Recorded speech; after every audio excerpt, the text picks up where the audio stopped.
Hello student, आप सभी को अपने चैनल एग्जाम प्री में स्वागत है। तो आप लोग को जो टॉप 400 क्वेश्चन बताने जा रहे थे, अब इसमें हड़बड़ाने की ज़रूरत नहीं है। ठीक है, आपको एग्जाम में यही सब क्वेश्चन आने आएगा। ठीक है, आपको सिलेबस के बाहर एक भी क्वेश्चन नहीं है। तो इसमें सब्जेक्टिव और ऑब्जेक्टिव दोनों क्वेश्चन है। ठीक है, आपको हड़बड़ाना नहीं है, आपको केवल ध्यान से सुनना है। शुरू से अंत तक अगर वीडियो को पूरा देख लेते हैं तो उम्मीद करते हैं कि आपको ज़्यादा से ज़्यादा आपको क्लियर हो जाएगा। ठीक है, तो चलिए क्वेश्चन नंबर स्टार्ट करते हैं 248 को। वीडियो को पहली बार देख रहे हैं तो लाइक शेयर चैनल को सब्सक्राइब जरूर करिएगा। ठीक है, क्वेश्चन नंबर 248 में है कि निकट दृष्टि दोष क्या है, इसे दूर करने के लिए हमें किस लेंस का व्यवहार करते हैं। ठीक है, फिर से क्वेश्चन को देखते हैं कि निकट दृष्टि दोष क्या है, इसे दूर करने के लिए हम किस लेंस का व्यवहार करते हैं। ठीक है, तो निकट दृष्टि दोष क्या होते हैं, तो वैसा दोष जिसमें निकट की वस्तु स्पष्ट रूप से दिखाई पड़ते हैं लेकिन दूर की वस्तु स्पष्ट रूप से दिखाई नहीं पड़ता है, तो वैसे दृष्टि दोष को निकट दृष्टि दोष कहते हैं। निकट दृष्टि दोष को दूर करने के लिए जो है उचित फोकस दूरी का अवतल लेंस का प्रयोग करते हैं। ठीक है, यहाँ पर देखिए 3 है तो 3 के लिए यहाँ 4 होगा। अवतल लेंस का उपयोग किया जाता है। तो निकट दृष्टि दोष क्या होते हैं, तो निकट की दृष्टि दोष में जो है निकट की वस्तु दिखाई नहीं देता। ठीक है, आपको दूर की वस्तु देख लीजिएगा, दूर की वस्तु स्पष्ट दिखाई देता है। निकट की दृष्टि दोष में जो है निकट की वस्तु ही दिखाई नहीं देता। ठीक है, तो वैसे दृष्टि दोष का जो है निकट दृष्टि दोष कहते हैं। फिर से देखिएगा, निकट दृष्टि दोष वैसा दोष जिसमें निकट की वस्तु स्पष्ट रूप से दिखाई दे पड़ता है लेकिन दूर की वस्तु दिखाई नहीं पड़ता है, तो वैसे दृष्टि दोष को निकट दृष्टि दोष कहते हैं। और निकट दृष्टि दोष को दूर करने के लिए अवतल लेंस का उपयोग किया जाता है। अब अगला क्वेश्चन है 249 नंबर में कि किस लेंस के किसी उत्तल लेंस द्वारा वस्तु का आभासी एवं आवर्धित प्रतिबिंब आवर्धित बनाने हेतु वस्तु की स्थिति कहाँ होना चाहिए। ठीक है, क्वेश्चन देखिए मोस्ट इम्पोर्टेंट है। किसी उत्तल लेंस द्वारा वस्तु का आभासी एवं आवर्धित प्रतिबिंब आवर्धित बनाने के लिए वस्तु की स्थिति कहाँ होना चाहिए, तो मुख्य फोकस एवं प्रकाशीय केंद्र के बीच। ठीक है, मुख्य फोकस एवं प्रकाशीय केंद्र के बीच होना चाहिए। नेक्स्ट क्वेश्चन है 250 नंबर क्वेश्चन। 250 नंबर क्वेश्चन बताइएगा कि विद्युत धारा के चुंबकीय प्रभाव से संबंधित हस्त यानी कि बामा हस्त अंगूठा का नियम लिखे। ठीक है, विद्युत धारा के चुंबकीय प्रभाव से संबंधित बामा हस्त अंगूठा का नियम लिखे।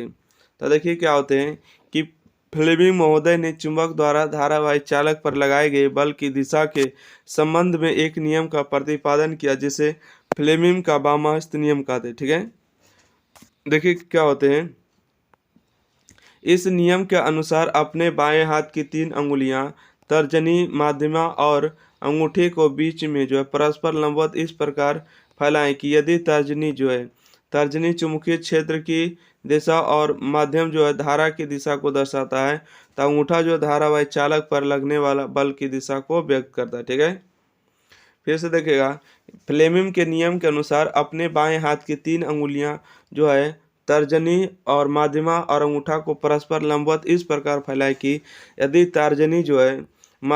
तर्जनी चुंबकीय क्षेत्र की दिशा और माध्यमा जो धारा की दिशा को दर्शाता है, तो अंगूठा जो धारावाही चालक पर लगने वाले बल की दिशा को व्यक्त करता है। नेक्स्ट क्वेश्चन है 251 नंबर क्वेश्चन। ठीक है, कहते हैं कि CH3Cl का IUPAC नाम क्या है। ठीक है, तो आंसर हो जाएगा आपको मिथाइल क्लोराइड। ठीक है, आंसर क्या होगा, मिथाइल क्लोराइड।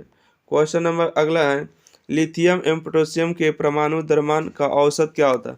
औसत का मतलब कि जोड़ के जितना संख्या रहेगा उसको से भाग। ठीक है, लिथियम का परमाणु संख्या जो होता है 6.941 होता है। पोटेशियम का परमाणु जो होता है 39.098 और दोनों को जोड़िएगा तो 46.093 हो जाएगा। ठीक है, तो देखिए लिथियम और पोटेशियम कितनी है, 2 है तो 2 से भागा पड़ा, दोनों को भाग दिएगा तो 23.019 होगा। ठीक है, न्यूमेरिकल क्वेश्चन था।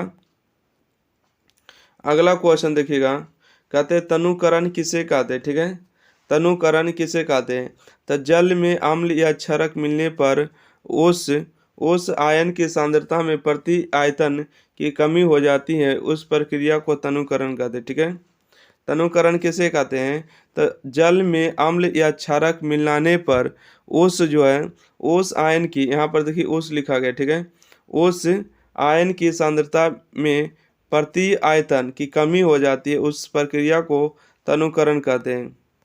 नेक्स्ट क्वेश्चन है कि धोने का सोडा एवं बेकिंग सोडा के एक एक प्रयोग को लिखे, ठीक है, एक एक उपयोग को लिखे।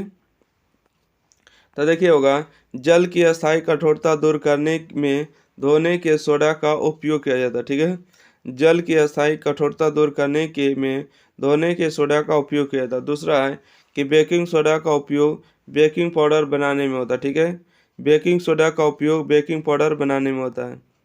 नेक्स्ट क्वेश्चन है कि ऐसे धातु का एक एक उदाहरण दे जो कमरे के ताप पर द्रव हो। तो कमरे के ताप पर द्रव हो तो पारा हो जाएगा, ठीक है, उष्मा का कुचालक हो तो शीशा होगा, ठीक है, उष्मा का क्या होगा? कुचालक हो जाएगा।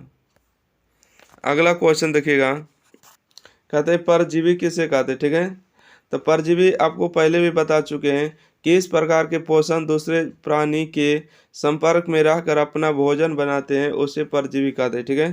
परजीवी मतलब कि अपना भोजन खुद से नहीं बनाएगा बल्कि दूसरे के ऊपर क्या रहेगा? आश्रित रहेगा, उसे कहेंगे परजीवी। जिसमें से आपको बताए थे मानव, ठीक है, मानव हो जाएगा, जानवर भी हो जाएगा, उसके बाद आप समझ सकते हैं कीड़ा भी हो जाएगा। 257 नंबर क्वेश्चन में कहते हैं कि सोडियम को केरोसिन तेल में डुबाकर क्यों रखा जाता है, ठीक है, सोडियम को केरोसिन तेल में डुबोकर क्यों रखा जाता है।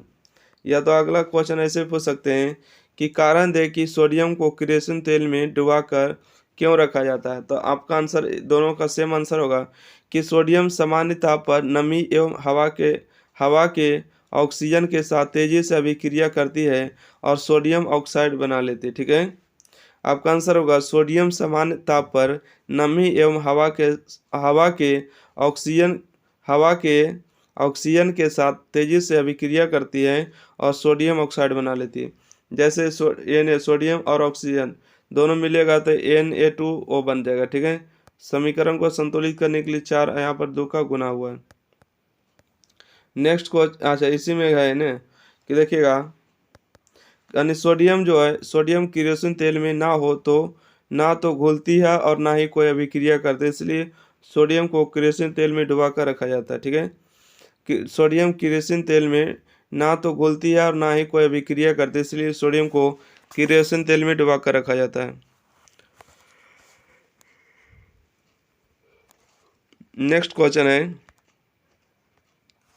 कि आयनिक यौगिकों का गलनांक उच्च होता है क्यों, ठीक है, आयनिक यौगिकों का गलनांक उच्च होता है क्यों।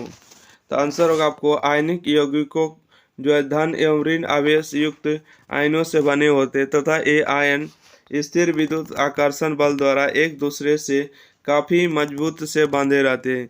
इस आकर्षण बल को कम करने के लिए अत्यधिक ऊर्जा की आवश्यकता होती है। यही कारण है कि आयनिक यौगिक का गलनांक उच्च होता है। देखिएगा, आयनिक यौगिक का गलनांक उच्च होता है क्यों। तो आयनिक यौगिक धन एवं ऋण आवेश युक्त आयनों से बने होते हैं तथा ये आयन स्थिर विद्युत आकर्षण बल द्वारा एक दूसरे से काफ़ी मजबूती से बंधे रहते हैं।